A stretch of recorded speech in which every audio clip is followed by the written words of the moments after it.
L'homme joie.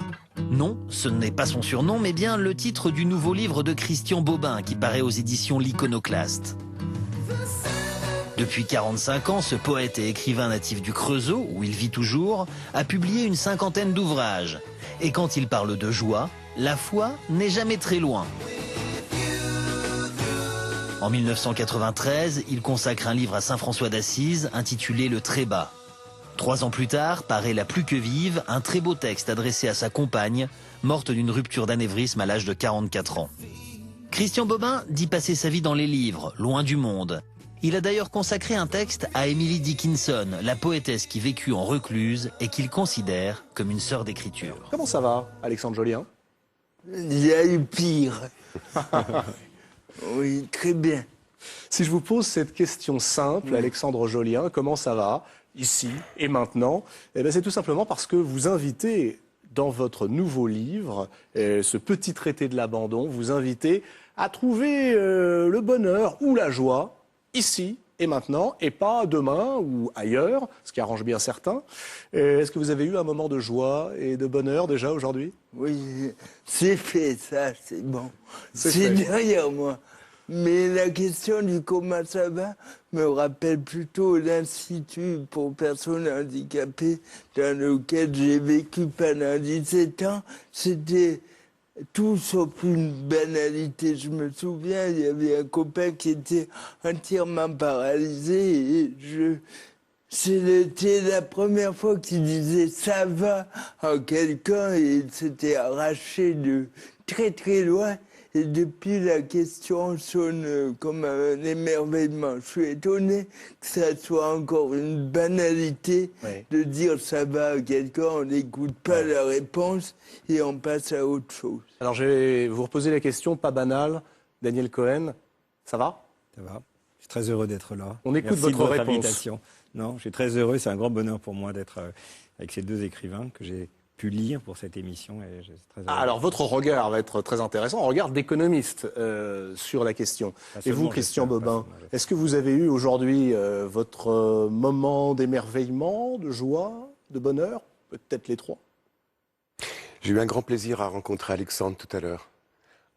Avant même l'émission, bien avant, dans le début de l'après-midi, et à parler avec lui et avec de ses amis. Et comment dire, il y a plusieurs choses qui éclairent le monde, la nuit du monde. Et dans ces choses, qui ne sont pas des choses, il y a la parole. Il y a d'abord les visages. J'ai beaucoup aimé les 4 visages que j'ai vus. Bon, on va rester sur les visages, justement, pour parler de la joie, du bonheur, de l'émerveillement. Mais vous avez dit le mot plaisir, comme si c'était d'ailleurs peut-être le premier terme pour essayer de comprendre ce qui peut nous conduire un peu plus haut. On va commencer avec vous et avec votre homme joie, Christian Bobin, parce que voilà un livre qui en offre du plaisir et de la joie et de l'émerveillement. Je ne sais pas si c'est du bonheur quand on lit. L'homme joie paraît donc aux éditions L'Iconoclaste. Ça vous va bien d'ailleurs, L'Iconoclaste, Christian Bobin? Oui. Et page 103 de ce nouveau et magnifique livre, vous écrivez ceci. 2 choses importantes sont arrivées aujourd'hui. J'ai tout de suite su qu'il n'y en aurait pas d'autres. Oui. À 2 heures de l'après-midi, c'était plié. 2 émerveillements, c'est beaucoup pour un seul jour, non? C'était quoi? C'était l'image d'un cheval. Comment le dire? Si vous me permettez un léger détour. Je vous en prie. Je pense que dans ce bloc irrespirable où nous nous entêtons à ne pas vivre, il y a parfois des failles, des fissures. C'est ce que j'appelle l'émerveillement. C'est toujours imprévisible. Il y a quelque chose qui vient et qui semble appartenir à un autre monde, bien qu'il soit dans ce monde le nôtre. Par exemple, donnez-nous un exemple très concret. L'exemple très concret, c'est...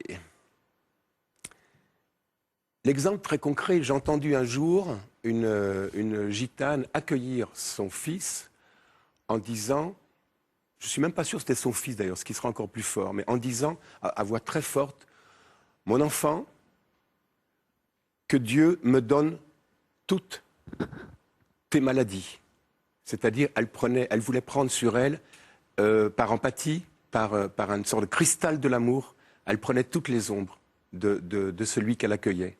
Et ça, ça me met en joie, ça me remet en vie et ça me fait penser mais énormément à ce qu'on pourrait être, aux précieux de la vie et aux négligences qui sont les nôtres.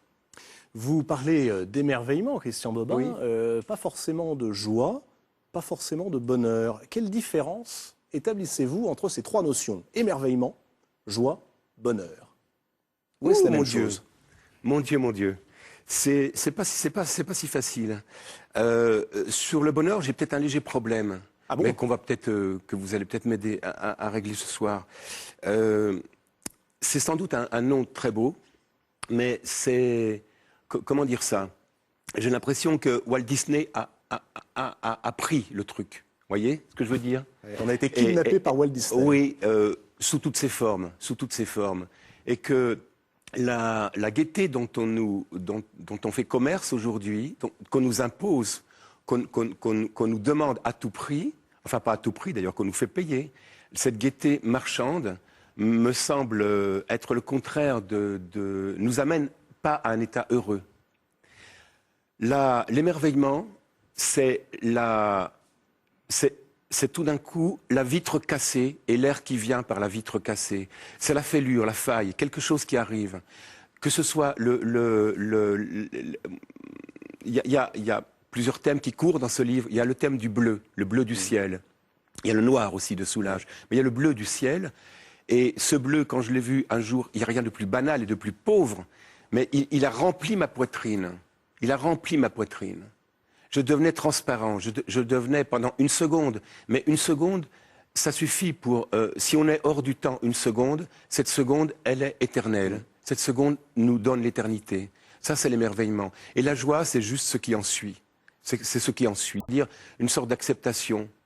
On laisse les choses ennuyeuses ou soucieuses, que je connais comme tout un chacun. Tout d'un coup, elles n'ont plus de prise sur nous. Ces vilains singes qui sautent sur nos épaules, les singes de l'angoisse, du souci. Et à certains moments, c'est féroce des singes, ça peut être féroce des petits singes. Ça mord, ça griffe. Et ça mord et ça griffe. Et bien tout d'un coup, ils tombent. Vous comprenez? Ils tombent. Pourquoi? Parce qu'il y a autre chose. Il y a autre chose que tout ça. Et cette autre chose qui est si frêle, c'est une parole, une rencontre avec quelqu'un, une page lumineuse d'un livre, cette autre chose nous délivre. Parmi les choses qui délivrent, Oui. il y a ceci que vous allez chercher chez Maître Dogen, ce sage japonais du XIIIe siècle, qui n'est pas très loin, Alexandre Jolien, de votre livre sur l'abandon, et qui disait, je cite, « L'univers entier est fait des sentiments et des émotions des fleurs ». Alors évidemment, dit comme ça et écrit comme ça par Christian Bobin, on va se dire c'est mièvre. Oui. Disons-le. C'est pour ça que je me suis protégé. Je suis allé chercher un paravent au XIIe siècle. Vous êtes très fort. Un paravent d'un grand magistère, d'un grand maître. Il est très fort, Bobin. Il se dit, on va me traiter de fleur bleue, c'est mièvre, donc je le cite. Voilà. Bon, et alors pourquoi ça n'est pas mièvre, en réalité? Pourquoi ça n'est pas mièvre? Parce que ce sont des choses, si vous voulez, quand nous sommes dépourvus, nous sommes tous plus ou moins misérables au fond, derrière nos apparats et nos puissances relatives. Mais quand nous sommes vraiment dépourvus, il y a très peu de choses qui nous atteignent. Mais ces choses-là sont comme des anges, elles nous délivrent. Et dans ces choses-là ont toujours la caractéristique d'être extrêmement simples. Extrêmement simples. Et à moins que je sois, hypothèse qui n'est pas exclue, à moins que je sois un peu barjot, je suis émerveillé par, de plus en plus d'ailleurs, par cette façon que les fleurs, je ne parle pas trop des fleurs des fleuristes, sont les fleurs qui... Voilà, dans la nature, c'est important. sont les fleurs de la nature, sont les fleurs dont on ne fait pas vraiment commerce, sont les fleurs qui se poussent du menton comme ça pour voir le soleil, pour se rapprocher. Eh bien, je suis mais ébloui par ces stars anonymes, ébloui. Et je sais que la puissance de la vie est entière en elle et qu'il y a autant dans une pâquerette que dans les volumes entiers de saint Thomas d'Aquin. Oula, attendez, quand même. Que les volumes entiers de saint Thomas d'Aquin. Daniel Cohen, pardon, mais vous, l'économiste, on disait tout à l'heure bardé de diplômes, agrégé d'économie, de droit, de mathématiques, qui lit, j'imagine, aussi un peu de philosophie. Puisque vous citez d'ailleurs dans votre livre les philosophes, Kant, et en disant ce que disait Christian Bobin, mais finalement, le bonheur, c'est un idéal de l'imagination, rappelez-vous, pas du tout de la raison.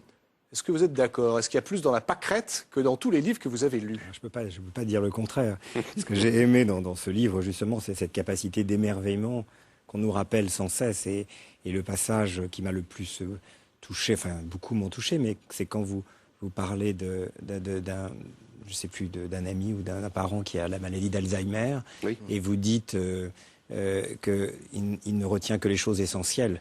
Il Oui. parle avec les morts, Oui. il confond la personne à qui il parle avec la même personne quand elle était enfant, Oui. et qu'on a l'impression que justement, il a Voilà. oublié toute l'inutilité des choses, des Voilà. tracas, qui faisaient dire à Kant, Voilà. le bonheur, si on y pense, ça veut dire, est-ce que je vais être à l'heure, à tel endroit, etc. Mm. C'est une série de tracas, et bref, pour être heureux, il faut laisser parler son imagination, parce que raisonnablement, ce n'est pas la voie à suivre. Et dans ces exemples que vous donnez en creux, je trouvais exactement ce fil conducteur, et c'est pour ça que Ouais. Et en même ce temps, livre garde cette vous force. répondez brillamment, mais vous répondez totalement à côté, c'est-à-dire que vous ne me répondez pas.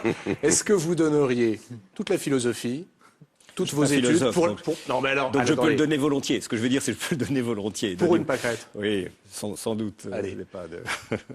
Mais ayant salué Est-ce beaucoup que de je peux philosophes. rajouter juste une chose sur saint Thomas d'Aquin, c'est que vous savez qu'à la fin de sa vie, il a dit tout ce que j'ai fait, c'est juste un brin de paille, ça vaut pas un brin de paille.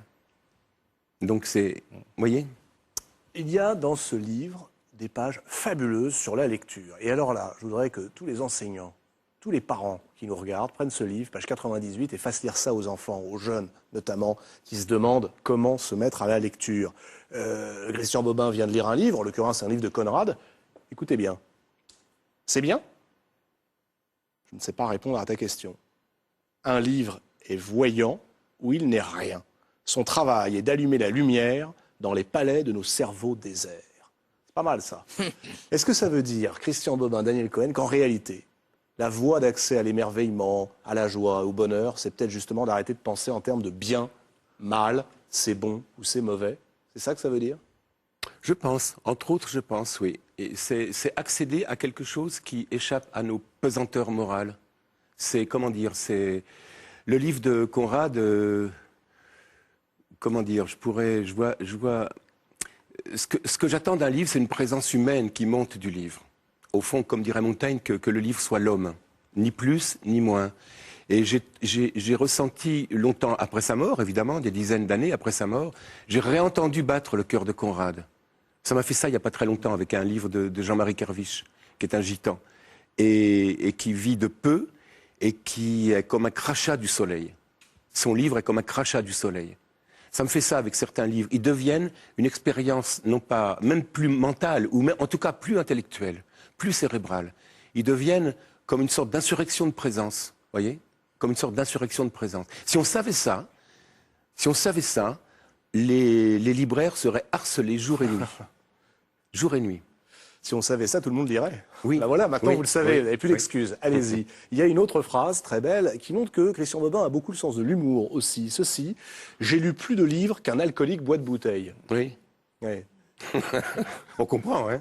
On est ce qu'on a lu ou on est ce qu'on a bu? On est, dans les deux cas, on est ivre. Dans les deux cas, on est ivre. Et je peux vous rassurer, bien que ce ne soit pas rassurant ce que je vais dire, c'est que je ne suis pas tout le temps dans cet état-là. Loin de là. Non. Loin de là. Mais quand un livre, soit une écriture, soit un livre, ouvre une sorte de porte comme ça intérieure, oui, c'est une ivresse. On connaît les roubaïates de Marc Hayam. Et ces variations à la Jean-Sébastien Bach, et un Jean-Sébastien Bach oriental sur le vin comme image de tout, et la brièveté de la vie, eh bien, c'est ça que j'aime dans les livres, c'est ça que j'aime. C'est que ce sont des passants qui me ressuscitent. Ils font que passer, mais ils me ressuscitent. Vous dites qu'il n'y a pas que ça, et c'est vrai, on est aussi dans ce livre, L'homme joie, les deux pieds dans une forme de détresse, parfois, Oui, dans bien le sûr. noir. Vous écrivez, si mes phrases sourient, Oui. c'est parce qu'elles sortent du noir. Oui. Comment faites-vous pour convertir le drame en énergie positive, capable d'accueillir, pour convertir le noir de la mort en bleu du ciel? Alors là, je crois que c'est peut-être une sorte de confiance que j'ai, une sorte de... Je dirais que j'ai la sensation, quand tout est perdu, parce que je la connais, cette sensation, qui ne la connaît pas? J'ai la sensation que la vie ne s'est qu'éloignée. Elle m'apparaît arrêtée, mais en vérité, elle est rentrée sous terre, si vous voulez, comme une rivière, et elle va ressortir plus loin. Donc il suffit d'attendre. Il suffit d'attendre. Il suffit d'attendre. Mais c'est de la résignation? Non. Non. C'est de l'abandon, comme dit Alexandre Jolien? Non, il suffit pas d'attendre. C'est pas que ça suffise. Il n'y a rien qui suffise, en fait. J'ai du mal à répondre à votre question. Pour être très honnête, si j'étais malhonnête, je donnerais une réponse bien calibrée, mais j'ai du mal à répondre. Je pense là tout de suite à tous les gens qui connaissent des épreuves terribles et qui peuvent nous entendre. Je veux pas injurier ça. C'est pas facile. La vie n'est pas une chose facile. Du tout. Du tout. C'est un miracle qui coûte. Voilà. Voilà ce que je dirais. C'est un miracle qui coûte. Vous l'écrivez très bien, donc je vais vous citer. La vie n'est jamais si forte que lorsqu'elle est contrariée par un côté, empêchée dans une de ses voies. Elle file limpide par l'issue qui lui reste. Un peu comme si, sur l'extrémité d'un robinet, on appuyait la main, rétrécissant à l'extrême le passage de l'eau. Elle ne sourd plus, elle jaillit. Oui. Donc en gros, nos ennuis, nos drames, nos tragédies, si on sait appuyer la main comme sur un robinet, ça nous permet de faire jaillir enfin la source d'émerveillement. Je crois que les épreuves peuvent tout d'un coup susciter un rosier en nous. Mais pas toujours. Il n'y a pas de règle, il n'y a pas de méthode. Il n'y a pas de règle, il n'y a pas de méthode. Il n'y a pas de... Oui, mais comment est-ce qu'on y parvient? Par exemple, vous écrivez ceci, Oui. parlant des drames. Daniel Cohen citait effectivement ce passage sur Alzheimer. Oui. Quand vous dites la vie est à peu près 100 milliards de fois plus belle Oui, que nous l'imaginons oui, ou que nous la vivons. oui, c'est certain. Oui, mais très bien, mais C'est comment est-ce certain. qu'on fait pour s'en convaincre? Et donc cesser d'être malheureux. Ben, c'est ce qu'il y a de plus faible dans la vie qui m'a persuadé de ça, qui m'a montré ça.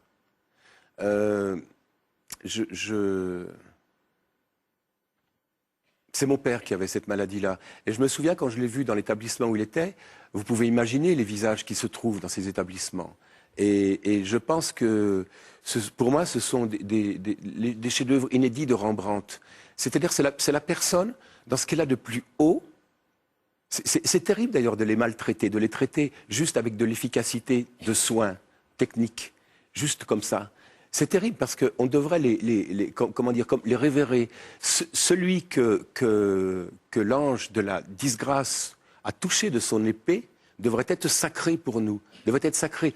Pourquoi? Parce qu'il est très, très près, beaucoup plus près que nous du réel. Ça n'est pas à dire que le réel est une mauvaise chose, que la vérité de tout c'est la mort ou la souffrance. Pas du tout. Mais il est plus près de voir le tissu même de la vie, le grain du papier. Ce qui compte vraiment, ce qui compte depuis le début, ce qui comptera à notre fin. Voilà. Et c'est ces gens-là, entre autres, qui m'apprennent. Vous le dites avec beaucoup de simplicité, avec beaucoup de poésie. On l'a entendu dans vos mots à l'instant et on le voit dans ce livre. Mais pourquoi diable vous méfiez-vous autant de la philosophie? Et on va entendre Alexandre Jolien, le philosophe. Pourquoi ces diatribes, drôles d'ailleurs, contre la philosophie? Sans doute parce que je suis quelqu'un d'ingrat. L'ingratitude, c'est peut-être ça aussi qui nous mène au bonheur Sans doute. parfois. J'ai fait quelques études de philosophie jusqu'à la licence. Et je continue à lire certains philosophes que j'aime, sans réserve, comme Kierkegaard, comme Pascal. Enfin, vous prenez les plus littéraires en même temps. C'est vrai. On va dire, c'est ceux qui sont le plus délivrés d'un carcan, des échafaudages des concepts. J'aime beaucoup Spinoza, qu'aime beaucoup Alexandre aussi. Et simplement, je me dis, ces gens ont oublié, les grands philosophes ont toujours des paroles de vie, ont toujours des paroles éclairantes, accompagnantes. Simplement, je me dis, mais est-ce que, par exemple, l'éthique, est-ce que c'était la peine de faire toute cette tubulure, ces entrecroisements on dirait Beaubourg, on dirait, vous savez, une sorte d'usine à gaz? Est-ce que c'était la peine? Est-ce qu'il valait pas mieux enlever les tubes et laisser par réalité et par perfection, j'entends la même chose, qui est une phrase qui est dans l'éthique, et ou 2 ou 3 autres phrases qui sont dedans. Voyez, je leur reproche peut-être de pas. Je leur reproche, je suis bien qui je suis pour leur reprocher quelque chose. Moi, je trouve ça beau aussi, quelqu'un qui passe sa vie à étudier et à lire. Oui, vous beau. êtes moins dans le reproche que dans un sourire. Oui, c'est une Un petite peu- tape un- d'amusement. un peu taquin. Oui, c'est taquin, oui. Pas méchant. Oui, c'est pas méchant, non. Par exemple, cette phrase n'est absolument pas méchante, je vais la lire. Les livres des philosophes, oui Alexandre, je lis, c'est pour vous. Les livres des philosophes sont comme ces masques de carton qu'on fait tenir par un élastique contre le visage.